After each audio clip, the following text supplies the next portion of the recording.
Salut tout le monde, l'histoire dont je vais vous parler aujourd'hui est particulièrement connue, mais je voulais quand même vous en parler. C'est parti.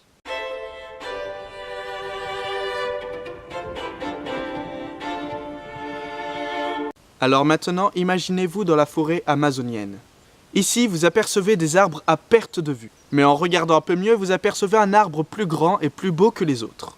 Cet arbre accueille des millions d'oiseaux, et tout ce petit monde piaille, joue, discute, bref, ils vivent en harmonie. Mais un jour, l'arbre prend feu. Et tous les oiseaux, impuissants face à ce désastre, prennent la fuite par les airs en contemplant leur arbre partir en fumée. Sauf un tout petit oiseau qui lui ne se sauve pas, mais part à la rivière prendre une goutte d'eau et la déposer sur l'arbre. Ensuite, il retourne encore une fois à la rivière, prend une goutte d'eau et la dépose sur l'arbre. Puis il retourne à la rivière pour déposer une nouvelle goutte d'eau, et encore, et encore, et encore. Ce petit oiseau multicolore avec un long bec, c'est un colibri. Mais colibri, que fais-tu ? Demande un oiseau voyant ce colibri faire ses allers-retours inutiles. Ça sert à rien, viens et sauve-toi. Je fais ma part. Je fais ma part pour éteindre ce feu. Et vous aussi, venez faire votre part.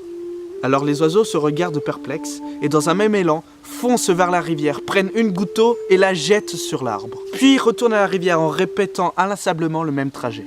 Et ces millions de gouttes d'eau forment une pluie si fine et si dense que le feu s'éteint. Alors pourquoi cette histoire est intéressante ? Parce que nous sommes constamment bombardés de problèmes qui nous font face et qui, quelquefois, nous submergent complètement. Prenons en exemple le réchauffement climatique qui prévoit 3 degrés de plus d'ici 2100. Cela peut paraître anodin, mais avec 3 degrés de plus, des milliers de lacs sont asséchés, les océans commencent à l'être également et des milliers d'animaux disparaissent. Et très souvent j'entends il n'y a plus d'aller-retour possible, c'est foutu, le réchauffement climatique il est là, on ne peut plus rien faire. Et moi je dis que si vous pouvez faire quelque chose contre le réchauffement climatique, que j'ai pris en exemple, mais grâce à cette technique, on peut résoudre plein d'autres problèmes. Alors là vous vous demandez sans doute comment on peut faire. Et c'est là que l'histoire du colibri revient en surface. Je vous dis, faites votre colibri, faites votre part de travail. Si tout le monde fait attention, le monde peut être changé. Et le problème, c'est qu'il y a énormément de personnes qui font « Oui, mais ça sert à rien, c'est pas moi qui vais changer les choses. » Il y a déjà des milliers de personnes qui font comme ça. Pourquoi moi, je vais changer quelque chose à mon échelle ? Bah si.